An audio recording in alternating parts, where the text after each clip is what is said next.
Hem. May pag ganon. Okay. So, hello, my dear. Hello.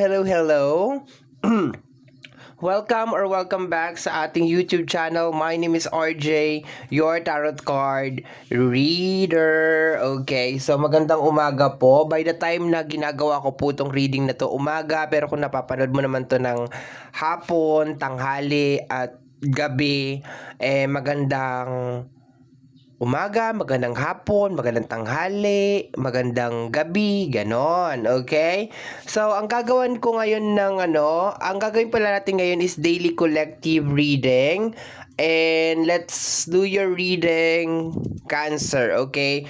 Kumbaga, nag-decide ako. Actually, hindi nag-decide. Meron nag-suggest na daily collective naman ni ganito, ni ganyan. Tapos naisip ko, sabi ko, ay oo nga no, parang mas maganda yata yun, yung daily collective ng bawat zodiac sign. So, kaya eto na, inuumpisa na natin, okay?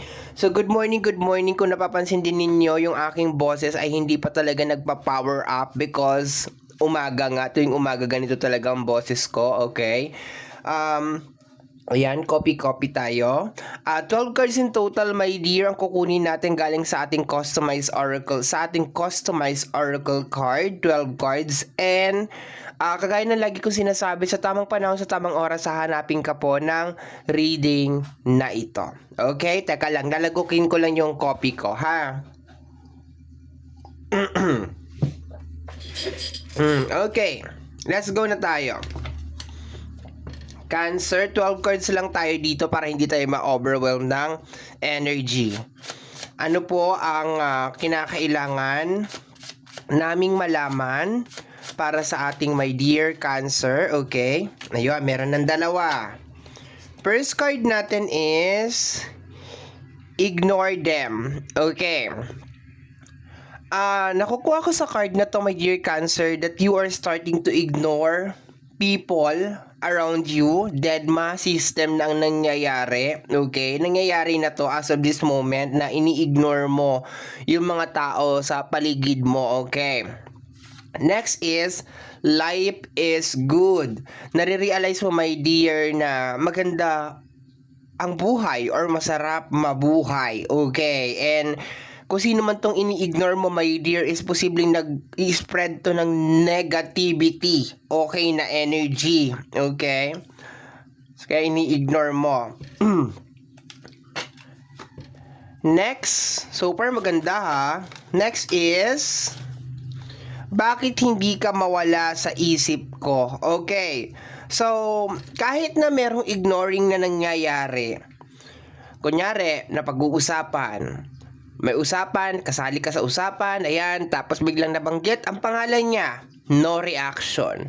Pero deep inside, my dear Cancer, kung sino man tong tao na to, is hindi siya mawala sa isip mo. May mga times pa rin, my dear, na iniisip mo kung kumusta siya, iniisip mo kung bakit na siya nagkaganon, ano nangyari sa inyong dalawa, yung ganon, or bakit siya ganyan, bakit ganyan yung ginagawa niya sa'yo, yung ganon, my dear, na energy ang nakukuha ko dito. So, nagtatanong ka rin, my dear, bakit attach ako sa'yo? Bakit hindi ka mawala sa isip ko? Bakit tumatakbo ka sa isip ko lagi? Pero ini-ignore mo. Ibig sabihin parang hindi mo pinapakita na parang apektado ka, pero deep inside, 'di ba? Ito yung typical, my dear Cancer, na kabig ng bibig, tulak ng dibdib. Tama ba ako? Yes, kabig ng dibdib, tulak ng bibig, kabig ng dibdib. Tama nga ako, 'di ba? Kanta 'yun, 'di ba?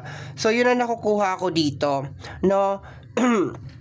So let's go na tayo, dagdagan na natin. Probably maybe you're dealing with a toxic person. Okay. Let me see, my dear Cancer. Additional cards pa tayo. Cancer, daily collective, kagaya po na lagi ko sinasabi, sa tamang panahon, sa tamang oras, hahanapin ka po ng reading na ito. I think tama na siguro to. Ang dami nung nahulog. Okay, ilan to? 1, 2, 3, 4. Okay, tingnan natin ha. We have here, you stop begging for that person to stay. Okay. So, nag-stop ka daw. Sabi ko sa'yo, nangyayari na to eh. Ni-ignore mo na tong tao na to eh. Okay? Mahalaga sa'yo tong tao na to. Pero nag-stop ka na parang mag-beg or magmakaawa na wag mo akong iwan, na wag mong gawin sa akin yan, yung mga ganyan, okay? Or magbago ka, yung mga ganyan, na wag, dito ka lang, yung mga ganyan na energy, my dear, okay? Yun ang nakukuha ko. Pero may mga times pa rin talaga na sumasagi talaga siya sa isipan mo, hindi talaga siya mawala-wala, okay? So, tingnan natin. Next card is, wag na wag mo nang sayangin ang oras mo at effort mo sa mga maling tao. I told you, you're dealing with the wrong person or toxic na person, my dear. And nare-realize mo yun ngayon. Actually, hindi na kailangan ipa-realize sa'yo kasi na-realize mo na life is good. Na-realize mo na, my dear Cancer, life is good para mag-deal ka sa tao na to, para makipagpunong braso ka pa sa ganitong klase ng tao, my dear. So, focus ka talaga sa life mo as of this moment and you are ignoring this person. Pero yun nga lang, may mga times parang switch, 'di ba, na naaalala mo tong person na to. We have here coffee lover. Do you love to drink coffee? Me too, my dear. I love to drink coffee. Cheers! Ayan, coffee is life, di ba? So, maybe you are a coffee lover or maybe itong tao na to is love to drink coffee or baka kayong dalawa before love to drink coffee, sabay kayo nagkakape, 'di ba? Ganon. Habang nangangarap kayo ng mga gusto ninyong mangyari sa buhay, pero sad to say, ikaw lang pala yung kumakapit dun sa mga pangarap na 'yon, 'di ba? Okay, merong coffee lover over here. Maybe this is you or maybe yung tao na tinutukoy, okay? Or maybe both of you is a coffee lover. Okay, next card is name in the jar. Wow. Merong name in the jar. This is a kind of ritual, my dear. May gumagawa ng ritual. Hopefully, hindi ikaw. Okay?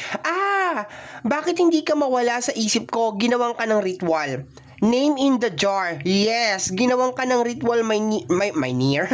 Ngongo ka, be. Aray ko. Sorry naman. Name in the jar. Okay, ginawan ka ng ritual. Kaya pala hindi siya mawala-wala sa isip mo, my dear. Ngayon, this is, explain why. Okay. May pangalan sa loob ng jar and then pangalan mo yun nandoon. Okay, and ang alam ko kasi pag name in the jar, that is more on parang marami kasing connection sa name in the jar eh. So, hindi ko nipapaliwanag kasi abutin tayo dito ng 48 years pag pinaliwanag ko. Pero, malaking posibilidad, my dear, na kasama sa ritual ng name in the jar is yung para hindi mo siya makalimutan or para lagi mo siyang maaalala. So, yun dahilan, my dear, kung bakit lagi siyang sumasagi sa isipan mo. Okay. So, we have here Scorpio. Zodiac sign niya ba ay Scorpio? Okay. Isa ba siyang water sign din? Okay. So, baka Scorpio to. Lalo na if you're dealing with a Scorpio, possible na gumawa siya ng ritual. Name in the jar. Okay? Ito yung pangalan mo na nasa loob ng jar at kung mayroon kung ano-ano doon sa loob. Naniniwala ako dyan. Nag-work yan. Okay. Next, my dear. Okay, tapos na tayo sa batch na to. Ito yung ginamit ko kanina. Ayan. Ganyan talaga ako, my dear, pag umaga. Yung aking boses ay hindi pa talaga fully developed. May ganon, 'di ba? Okay, tingnan natin, my dear Cancer. Collect what resonate and leave yung hindi. And timeless naman yung ating reading, my dear. So, sa tamang panahon nga, sa tamang oras, hahanapin ka ng reading na ito. Hindi mo na-click tong reading na to ng accidental lang. There's a reason kung bakit mo na papanood tong reading na to. You turn the pain into gain. Okay, maganda to. Kasi ginamit mo kung ano man yung ginawa sa'yo ng tao na ito bilang experience, charge to experience. Okay, yun ang nakukuha ko dito. Actually, yung nararamdaman ko sa card na to is marami kang dapat ipagpasalamat sa tao na ito, kung sino man ito, kasi minulat niya yung mata mo. Minulat niya yung mata mo na meron palang ganito na klase ng tao, nasasayangin lang yung oras mo, yung effort mo, yung panahon mo. Okay, yung typical na parang sa umpisa, okay kayo, sabay kayo nangangarap, mga ganun.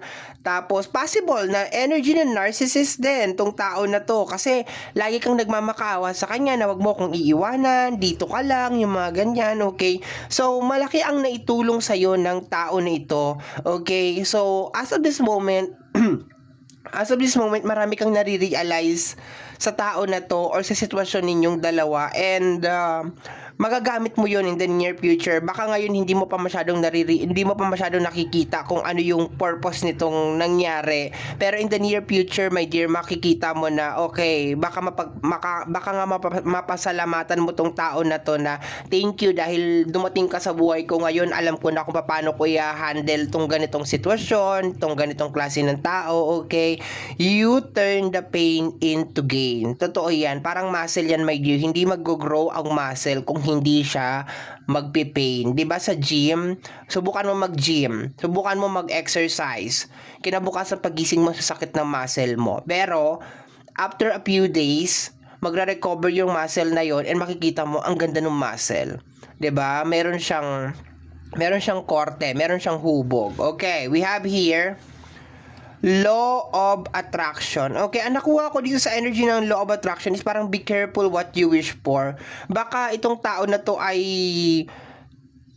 produkto ng iyong Law of Attraction. Okay. Baka matagal mong pinangarap tong tao na to, especially kung sa loob ng relationship. Matagal mong pinangarap tong tao na to na bigyan ka ng ganitong tao, ganito, ganyan, pero hindi masyado naging clear, my dear, yung law of attraction mo, and then ibinigay naman sa'yo. Yun nga lang, you're dealing with a narcissist na klase ng tao, and posibleng meron din konting pagka witchy yung kanyang energy, okay? Medyo may pagka kasi meron name in the jar, so baka meron tong alam ng mga rituals, mga ganyan, okay? So let me see, my dear, let's move forward. Last two cards na lang tayo.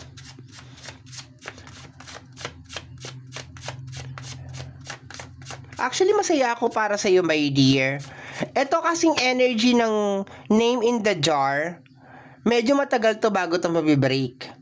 Okay, possible na baka spell ito, my dear, lalo na kung lagi mo siyang naaalala at hindi siya mawala sa isip mo. This is a possible, my dear, na spell. Pero to the point, my dear, na parang nagigising ka na sa katotohanan na nasa maling tao ka. Okay, or mali yung pinaglalagyan mo ng effort. Susunod na to is either magka-crack yung jar, or it's either basta magmo-moldy. Pag na-contaminate kasi yung jar, yung jar na yon, my dear, lalo na pag na-break yung takip noon, kasi may takip yan eh. Kaya karamihan yung ginagamit nila plastic na takip eh, hindi yung lata na takip. Kasi pag yung lata, kung merong ingredients na mga kagaya ng asin at kung ano-ano, kakalawangin yon yung takip na lata. Ngayon, pag kinalawang yung takip na lata, sisingaw yung jar. Okay. Pag sumingaw yung jar, ayan, nakikinig siya, oh, chismosa talaga, oh. Joke lang, no? Pag sumingaw yung jar, okay, joke lang. Pag sumingaw yung jar or na-open yung jar, mawawalan ng bisa yung ritual. Kasi kailangan silyado yan. Yung iba pa nga ay nilalagyan nila yan ng tape, and nilalagyan mo na nila ng kandila, tapos nilalagyan nila ng tape para hindi talaga sumingaw yung jar. Okay, naging tutorial na tayo. Pero it's either mag-crack, basta nag-crack yung jar, maski kaunting crack lang, my dear Cancer, or na-contaminate yung jar, kunyari inamag, or kung ano yung nangyari, biglang nangitim yung loob, na-contaminate yung ritual, mawawalan lahat ng bisa yun. And I have this strong feeling, my dear, na very very soon ganun yung mangyayari. Is either magka-crack yung jar, makakontaminate yung jar, magli-leak yung jar, and then mawawalan ng bisa ito, and makakalimutan mo na tong person na ito, kung sino man ito, okay? So let's go tayo, last two cards na lang tayo, my dear. Pinaliwanag ko lang para meron kang idea sa kung ano yung itong name in the jar, okay? Kasi ako naniniwala talaga ako dyan. May konting sama ng loob. Okay. So may konting sama ng loob. So meron ka pa rin talagang sama ng loob sa kanya, pero you just choose, my dear, to move forward. Baka may ginawa talaga itong tao na to sa my dear, na talagang hindi mo talaga ma-take or hindi mo talaga ma-digest, okay? Pero you just choose, my dear Cancer, na mag-move forward, 'di ba? So patuloy lang sa buhay. I-embrace yung life. Life is good, okay? So let me see. Iinom ka na lang ng kape na mag-isa. Wala namang masama uminom ng kape na mag-isa. 'Di ba? Let me see, last card tayo, my dear. Tingnan natin. Cancer.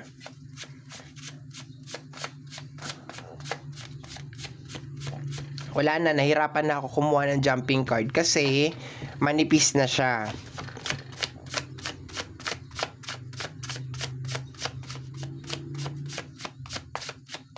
Okay, kapit lang, Cancer. Last card na ito, kapit lang.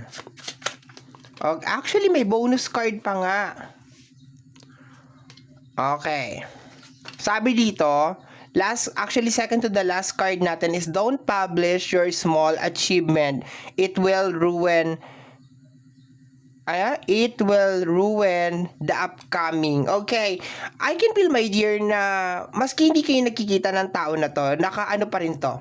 Nakasubaybay pa rin sa iyo to, my dear. Okay? Hindi pa rin nakaka-move on sa iyo tong tao na to, nag-i-stalk pa rin to, nagtatanong-tanong pa rin to.